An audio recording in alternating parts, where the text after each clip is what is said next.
안녕하세요. 두 번째 순서를 맡은 한림논술의 이지영입니다. 반갑습니다. 지난주 금요일 날 고등학교 2학년 입시 설명회 했을 때 제가 논술 부분 담당해서 했었던 연사인데요. 오늘도 앞부분은 이제 수시에서 논술 전형에 대한 간략한 설명을 드리고 뒷부분에 이제 주어진 시간이 한 20분에서 25분 정도니까 뒷부분에는 제 수업이 어떻게 진행되는지에 대해서 알려드리겠습니다. 보시면 이런 사진이 나와 있는 게 바로 접니다. 네, 사진보다 실물이 낫죠? 네.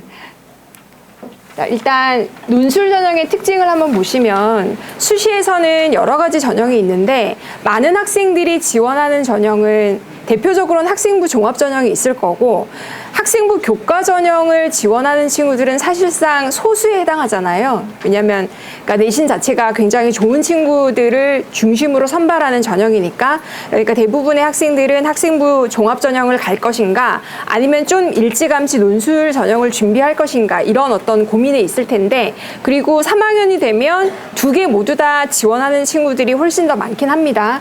근데 논술 전형은 지금 현재 조금 더 확대되고 있는 추세이고요.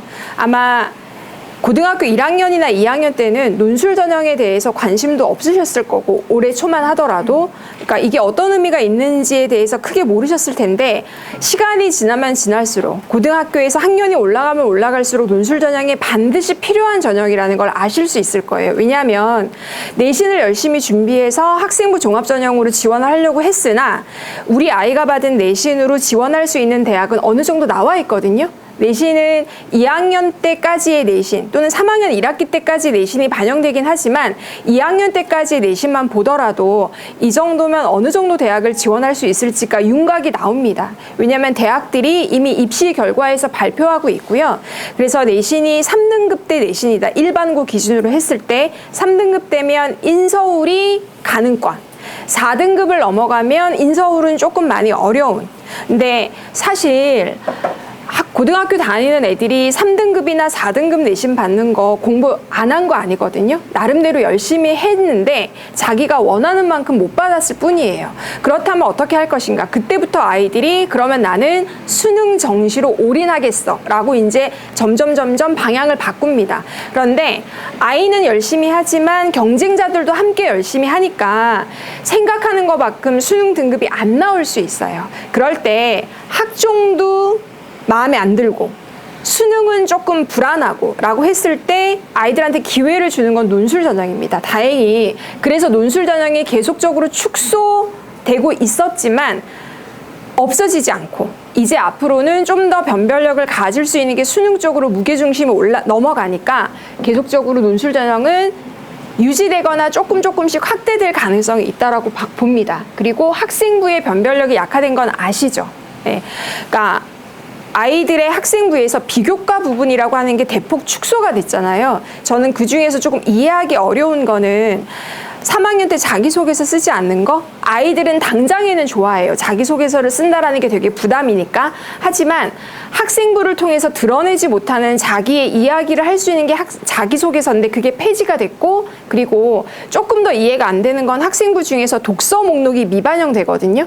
독서를 어떤 책을 읽었는지가 학생부 종합전형 같은 경우엔 전공 적합성과 연결이 되는데 그 부분을 평가하지 않고 넘어가겠다라는 거니까 조금 이해가 안 갑니다. 그러면 결국은 학생부 교과나 학생부 종합 둘 다 무엇을 통해서 아이들을 선발하냐면 가장 우선순위는 내신 등급일 수밖에 없어요. 네, 내신 등급일 수밖에 없기 때문에 내신을 받지 못했다. 수능은 1학년이나 2학년 1학기 때까지 좀 안 나오더라도 열심히 하면 앞으로 잘 나올 수 있는 가능성이 있지만 내신은 과정을 보는 어떤 그 전형이기 때문에 이미 1학년 때 내신 등급을 못 받았다 그러면 돌이킬 수는 없잖아요. 네, 그래서 그런 부분에 조금 이제 문제가 있다라는 점. 그리고 제일 걱정하시는 부분 중에 하나가 논술에서의 어떤 내신의 비중인데 내신 비중이 확실하게 줄었습니다. 원래도 논술 전형에선 내신이 실질적인 반영이 그렇게 크지 않았거든요. 근데 어쨌든 겉으로 드러나는 게 뭐 논술 70에 학생부 30이야, 논술 60에 학생부 40이야, 이런 식이 되니까 우리 애는 안 그래도 내신이 별로 안 좋은데 논술에서 마저 내신 때문에 깎이는 점수가 많지 않을까 걱정하시는데, 실제로 이제 요강을 보면 등급 간의 격차가 그렇게 크지는 않거든요. 그럼에도 불구하고 걱정을 하셨는데, 이제는 논술 100%로 뽑는, 내신 반영되지 않는 대학이 대거 늘어났다.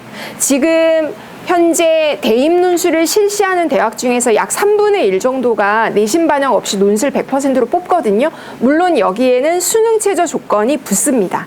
물론 연대 같은 경우에, 서울 캠퍼스 같은 경우에 수능 최저 조건이 없이 아이들을 뽑기도 하지만, 나머지 대학들은 수능 최저 조건이 붙어서 아이들을 내신 말고 논술 실력과 수능의 등급을 가지고 이제 아이들을 뽑겠다라는 거거든요. 그러니까 내신의 불리함을 가진 친구들한테는 논술이 오히려 더 반가운 어떤 소식이라고 볼 수가 있고요. 문이과 통합, 저희가 오늘 인문논술 담당하는 강사들이 와서 간담회를 하잖아요. 그러니까 인문 계열로 대학을 진학하려는 애들을 많이 만난단 말이에요. 근데 벌써 문이과 통합된 지가 꽤 됐잖아요. 한 4, 5년 정도 됐는데 벌써부터 나오는 게 뭐냐면, 인문 계열 아이들 중에서 내신이 됐든 수능이 됐든 수학에서 2등급, 3등급 받는 애를 찾아보기가 어렵다라는 거예요. 수학에서. 네. 그러니까 자연 계열로 진학하려는 아이들과 수원, 수투에서 공동적으로 경쟁을 하다가 보니까 밀려날 수밖에 없거든요. 그런데 인문논술은 자연 계열 아이들이 교차 지원해서 준비하기엔 조금 어려움이 있어요. 왜냐하면 그러니까 정시 같은 경우에는 자기가 받은 점수가 원하는 대학에 가지 못할 경우에 원하는 대학은 교차 지원을 해서 응시할 수도 있잖아요. 수능 같은 경우에. 그런데 논술은 아이들이 스스로 글을 읽고 분석하고 글을 써야지만 되는데, 자연계열 친구들이 이게 익숙하지 않은 경우에는 조금 어렵습니다.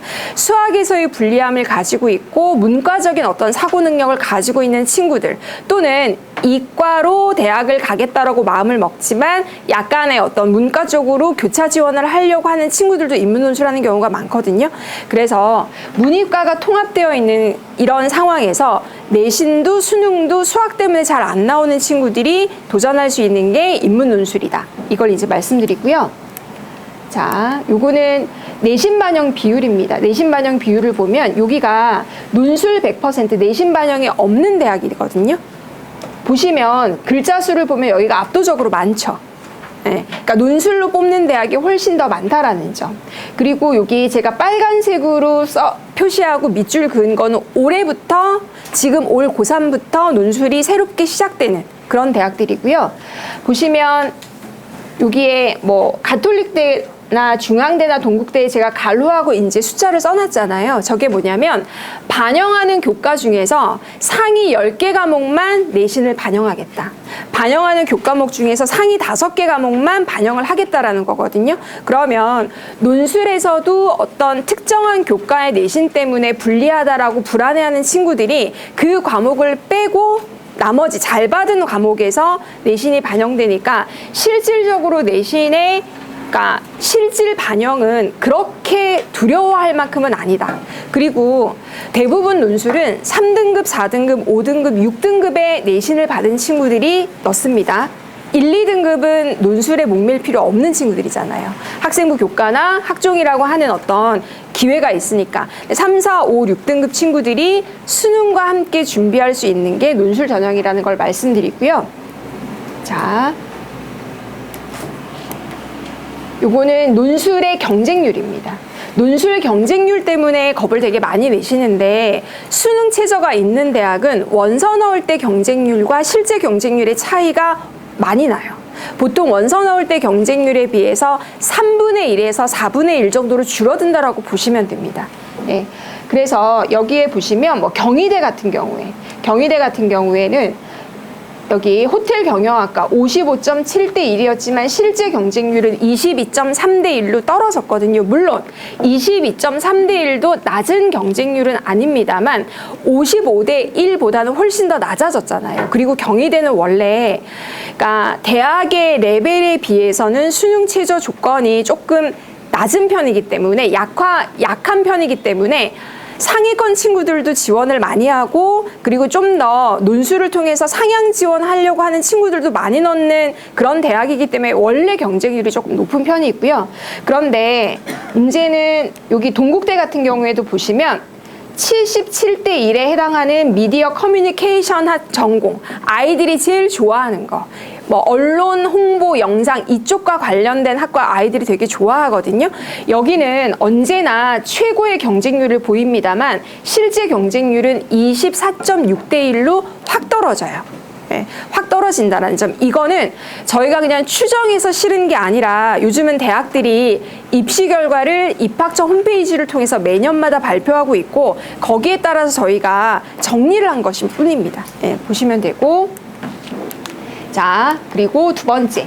홍익대부터 시작해서 뭐 항공대, 경기대, 인하대 이렇게 나와 있는데 경기대하고 인하대 색깔을 조금 다르게 했거든요. 왜냐하면 경기대하고 인하대는 수능 최저 조건이 없는 대학입니다. 그러니까 어떻게 해? 원서 넣을 때 경쟁률과 실제 경쟁률의 차이가 거의 없어요. 네. 그러니까 앞에 있는 애들은 수능 최저 조건을 못 맞춰서 결시한 애들을 빼고 실제로 시험 보는 아이들, 수능 최저 조건을 맞추는 아이들끼리의 경쟁률이 실제 경쟁률이고 여기는 원서 넣을 때 경쟁률하고 실제 경쟁률이 거의 차이가 없다라는 점. 그래서 이제 상담을 하다가 보면 약간 오해하는 친구들이 있는데 학생들도 그렇고 부모님들도 그런데 어떤 게 있냐면 수능 최저 조건이 없는 대학이 주로 연대 빼고는 중하위권 대학이거든요. 그러니까 나는 수능이 좀 안 나오니까 수능 최저 없는 중하위권 대학은 지원하면 경쟁력이 있지 않을까라는 생각을 하는데 그렇지는 않습니다. 네. 왜냐하면 이렇게 높은 경쟁률을 뚫어야 되고 지금 제가 경희대나 인하대를 가지고 왔는데 광운대 같은 경우에도 대표적으로 수능 뒤에 시험을 보는 수능 최저 없는 대학이거든요. 여기는 보통 60에서 80대 1 정도의 경쟁률을 가지고 있고 수능 최저가 없기 때문에 그게 실제 경쟁률입니다. 그러니까 엄청나게 뭘 잘해야 된다? 논술을 잘 써야 된다. 예, 그러려면 일찍부터 시작하는 게 필요하겠죠. 예, 왜냐하면 글을 읽거나 글을 쓰는 거는 그러니까 머리가 좋다고만 할 수 있는 일은 아니에요. 그리고 아이들이 못하지 않습니다. 못하지 않는데 왜냐하면 언어 능력을 가지고 있는 친구들, 그러니까 논술을 쓰기를 해보면 얘가 언어에 대한 능력이 있는지 없는지가 드러나거든요. 근데 내신이나 수능은 점수가 안 나오는 경우가 좀 많아요. 왜 그런지를 보면 아이가 기본적으로 조금 느려요. 그리고 좀 순해요. 네, 착합니다. 그러니까 문제를 풀다가 이거는 헷갈리는 문제야. 나중에 다시 와서 볼게라고 해서 확확 이제 버리고 넘어가야 되는데 그걸 못하는 거야. 시험 보는 동안에도 진정성을 발휘하다가 보니까 뒤에 있는 쉬운 문제, 충분히 성적을 받을 수 있는 문제는 시간이 없어서 찍는 경우가 많거든요. 그런 아이들이 논술을 하는 경우가 굉장히 많습니다. 네, 특히 제가 주로 맡는 친구들이 내신 3, 4, 5, 6등급에다가 수능은 2등급에서 3등급, 4등급 요 아이들을 조금 많이 맡고 있는데 그런 친구들 중에서는 되게 안타까운 경우가 많아요. 예, 왜냐하면 언어 능력이 없는 게 아닌데도 속도가 늦어가지고 하는데 실제로 논술은 아이들이 충분히 소화할 수 있습니다. 아이들이 수능이나 내신에서 읽는 국어의 비문학 지문보다 논술 지문이 쉬울 때도 있어요. 저는 수능 비문학 지문 보고 깜짝 놀랐어요. 어머님도 한번 풀어보셨어요? 양자 역학 나오는데 한 지문에 문제가 4개인데 그거 가지고 제가 30분을 소비했거든요. 야, 애들 어떻게 이거 풀지? 멘탈 나가겠는데? 이런 생각이 들었습니다. 근데 그거를 아이들한테 100분의 시간을 주고 그 문제만 풀어서 쓰기를 해봐 라고 하면 충분히 할 수 있거든요. 훈련이 안 되어 있을 뿐이지 굉장히 낯선 어떤 문제 유형은 아니다. 그리고 글을 읽고 글을 쓰는 건 반복 학습이 되게 중요합니다.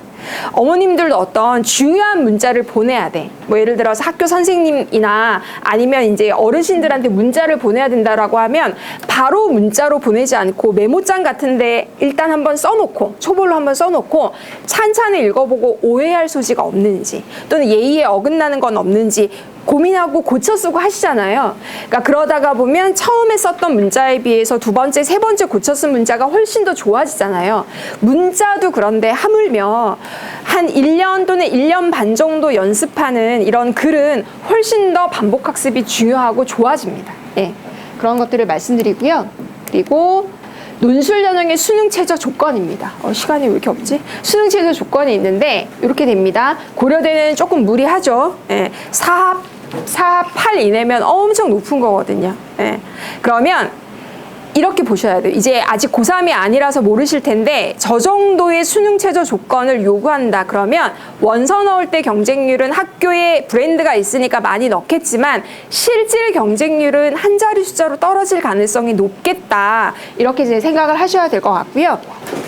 자, 많은 것들이 있는데 제가 시간이 없어서 넘어갈게요. 요거는 이제 합격 사례인데 그러니까 실제로 중계 지역에 있는 일반고, 여고입니다. 이 아이가 받은 내신은 4에서 5등급 정도고요. 수능 점수는 최종적으로 3, 5, 4, 4, 5가 나왔어요. 아름답죠? 아름답고 전형적인 문과 학생인데 게으른 학생. 왜냐하면 3, 5, 4에서 4가 영어거든요.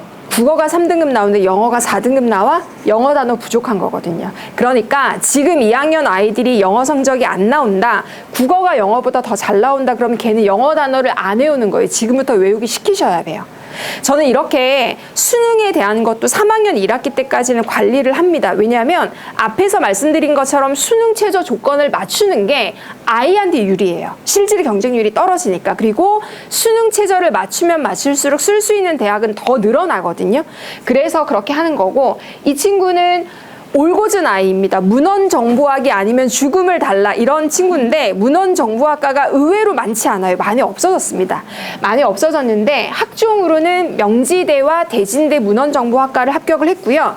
저한테는 3학년 여름방학 때 와가지고 이제 했었던 친구인데 엄청 열심히 했어요. 제가 얘가 합격했다라고 이야기했을 때 너는 합격할 만하다. 왜냐하면 3학년 여름방학에 오면 굉장히 늦게 온 거거든요. 근데 아이들한테 그랬어요. 늦은 만큼 다른 애들에 비해서 2배, 3배는 더 읽고 쓰기를 해야 된다. 숙제를 내주면 안 해오는 경우가 없고요. 숙제 이외에도 교재에 우리가 그냥 풀이만 하고 넘어간 거 있으면 자기가 스스로 다 다시 써가지고 옵니다. 논술 노트가 따로 있었어요. 그래서 얘가 이름이 유진인데 유진이가 합격했다고 문자가 왔을 때 그래! 그 정도면 합격할 만하지. 왜냐하면 아까 말씀드린 것처럼 글을 읽거나 글을 쓰는 건 무한 반복해서 실력을 올리는 게 가장 좋은 방법이거든요. 물론 일찍 시작하면 그렇게 고3 때 여름방학 때 막 쫓아가지고 논술에 올인하지 않아도 됩니다. 네. 왜냐하면 시간과 노력에 비례하는데 그 친구는 좀 늦게 시작했으니까 다른 수능에 집중하기보다는 논술을 일주일에 막 2, 3번씩 들은 거나 마찬가지의 연습을 한 거거든요. 얼마나 자기는 힘들었겠어요. 네. 자, 그런 친구인 거고, 제가 실제로 상담하는 경우도 이렇게 합니다. 상담하는 경우에 내신이 3등급 정도인데 수능 모의고사가 4, 5, 2, 3, 3 이렇게 나와요. 앞에 있는 친구보다는 나쁘지 않게 비슷하게 나온다고 볼 수 있죠. 근데 이 친구는 학종으로 지원할 경우에 단국대, 명지대, 경희대, 성신여대, 덕성여대, 그리고 광운대, 서울여대, 가천대, 경기대 정도가 적정 수준입니다. 이거는 아까 말씀드린 것처럼 대학에서 발표하는 입시 결과에도 그대로 나와 있는 거고요. 하지만 논술로 지원할 경우에는 확 뛰죠. 네. 대신에 뭐만 준비하면 돼? 내신에선 불리함이 없어요. 어차피 논술 전형에서 지원하는 친구들 중에서는 상위 내신에 해당하기 때문에 내신에서 깎일 경우는 없습니다. 경쟁자들이 1, 2등급 내신이 없으니까. 그런데 논술에서는 수능 최저 지금 맞추잖아요. 네. 2개 합해서 2합 5가 되거든요. 그러면 경희대, 건국대, 동국대, 숙명여대 쓸 수 있는데 이들 대학이 논술이 쉽지 않아요. 동국대는 약간 쉬운데 경희대나 건대나 숙명여대는 수능 최저 조건이 좀 낮더라도 논술로 승부할 만큼 난이도가 조금 높은 대학이라고 할 수가 있습니다. 자, 합격생 사례는 넘어가겠습니다. 너무 많아가지고. 여기서 제가 말씀드리고 싶은 건 뭐냐면 얘는 또 다른 서울여대 합격생인데 수능 최저, 그때 얘가 합격할 때는 서울여대 수능 최저 조건이 2합 7일 때였거든요. 보시면 어떻습니까? 영어랑 탐구랑 딱 합해갖고 2합 7 맞았죠. 논술 전형에서 합격하는 친구들은 수시 납치라는 용어를 쓰기에는 그 사례가 드뭅니다. 수시 납치는 거의 안 되고요. 거의 대부분 얄짤 없이 애누리 없이 딱 맞춰서 합격하는 경우가 더 많아요. 네. 그래서 제가 논술로 합격하면 선생님한테 집 한 채 사줘야 된다라고 애들한테 얘기하는데 그게 진짜 그럴 정도의 어떤 크기라고 볼 수 있습니다. 네. 농담입니다. 네. 이거는 이제 가톨릭대 합격한 친구고요. 예.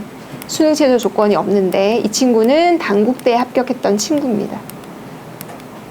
제가 이제 하는 수업에 대해서 저는 7월 21일 일요일 날 일요일 오후에 2시에서 5시 황금 시간대인데 황금 시간대라서 수능이나 이런 다른 과목에 뺏길 가능성이 있지만 그래도 이제 이 시간이 나쁘지 않아서 이때 깔았고요. 저는 어떤 학생들이냐면 논술 전형을 고민하거나 준비 중인 고2 인문계 그리고 뭐 대학들은 여기에 있지만 이 부분 찬찬히 짚어주는 수업과 꼼꼼한 개별 첨사 오늘 보시면 알겠지만 되게 상냥하지 않습니까, 제가? 네. 아이들한테 상냥하게 찬찬히 얘기해주는 편입니다. 왜냐하면 애들이 뭘 모르는지를 오랜 기간에 제가 논술 수업한 지가 20년 정도가 됐었는데 20년 정도가 되는데 그 과정에서 얘가 뭐가 지금 문제가 있고 뭐를 잘하고 이런 부분이 한두 번만 써보면 이제 조금 보이거든요. 그럴 때 이런 부분은 이렇게 풀어나가야 된다 이런 것들을 해주고 그리고 정시는 두려운 아이들 또는 학종 지원은 원하는 대학에 불가능하다는 아이들을 이제 주로 이제 담당하고 있고요. 수업 내용은 그러니까 요것만 이제 말씀드리고 커리큘럼이나 이런 것들은 뒷부분에 이제 나와 있으니까 그거를 참고하시면 될 것 같습니다. 빈출 주제라고 하는 건 아리스토텔레스, 소크라테스 강의하는 거 아닙니다. 그게 아니고요. 실제로 논술은 고등학교 3학년 올라가는 겨울방학부터는 앞에 이한계 선생님이 얘기하셨듯이 유형편을 배워요. 그러니까 첫 번째가 요약, 두 번째가 분류, 세 번째가 비교 분석. 아까 비교 분석 그림 가지고 얘기하셨잖아요. 얘는 이런 내용이고 쟤는 이런 내용이야 라고 생각하고 자기는 비교 분석했다라고 생각을 하는데 실제로 그거는 비교 분석이 아니라 각각의 제시문 내용을 요약한 거거든요. 비교 분석을 하는 방법은 따로 있습니다. 본격적으로 그렇게 유형을 배우는 거는 지금 현재의 30개가 넘는 대학에서 약술형 논술을 빼고 전통적인 형태의 논술을 출제하는 대학은 8개의 문제 유형에서 서로 조합해서 문제를 내기 때문에 어느 대학을 지원하든지 간에 8개 문제 유형을 배우는 게 필요해요. 네, 필요한 건데 그거는 고등학교 3학년 올라가는 겨울방학 때부터 예비고3 겨울방학부터 저희가 본격적으로 가르치는데 하다가 보니까 어떤 게 있냐면 굉장히 자주 나오는 주제들이 있어요. 논술에서, 인문 논술에서. 크게 보자면 개인과 사회의 관계인데 뿌리에는 그게 겉으로 나오면 뭐 기능론과 갈등론 또는 사회 실제론과 명목론 이런 식으로 또는 개인의 자유와 정부의 시장 개입 뭐 이런 식으로 이제 되게 다양하게 이렇게 변주가 돼서 나오는데 아이들이 주제에 대해서 잘 이해하지 못하면 나올 때마다 새로운 거예요. 그 부분이 저는 되게 가르치면서 되게 안타깝다는 생각을 했거든요. 주제 강의를 조금만 더 깊이 있게 접근을 해서 들으면 이게 뭘 묻는지 왜냐하면 모든 문제는 물어보는 게 뭘 물어보는지를 알면 답하기가 쉽거든요. 그래서 뭘 물어보는지를 알게끔 아이들한테 출제 의도를 빨리 파악하게끔 주제 강의를 하는 거고요. 그래서 제 주제 강의는 기출문제 중심입니다. 절대로 뭐 대학에서 대학교 1학년들이 가르치는 또는 교양 인문에서의 어떤 주제가 아니라 그러니까 기출문제에서 자주 다루는 그런 주제들을 가지고 이렇게 만들어 봤고요. 제가 작년부터 이 주제편을 새롭게 시작을 했어요. 그전에는 기본 유형편이라고 해서 유형을 조금 더 쉽게 접근하는 방법으로 했는데 이것만으로는 조금 부족하겠다. 2학년들은 아직 3학년만큼 되게 조급한 건 아니니까 조금 깊이 있게 주제를 다루고 그러면 3학년이 돼서 동일한 주제가 나왔을 때 이거 내가 2학년 때 배웠던 주제인데 이런 것들을 물어보는 거야 라는 거를 보는 눈이 생기거든요. 실제로 저한테 작년에 배웠던 친구들이 지금 3학년 때도 수업을 듣고 있는데 그러니까 얘기해요. 선생님 이거 맨날 우리가 다루던 구주제가 요번에 또 나왔네요. 내가 그랬잖아. 원래 대학들에서 즐겨내는 주제들이 있는데 니네는 그걸 새롭게 받아들이지만 뿌리로 들어가면 몇몇 개의 주제 안에서 변형돼서 나오는 거야. 그러니까 제시문을 읽는 속도도 빠르고 그리고 뭘 물어보는지도 정확히 파악하고 이런 부분에서 제가 도움을 주겠다라는 거고요. 자, 여기 이제 제가 하는 건데 요거는 제 강사 설명서 거기 커리큘럼에 나와 있습니다.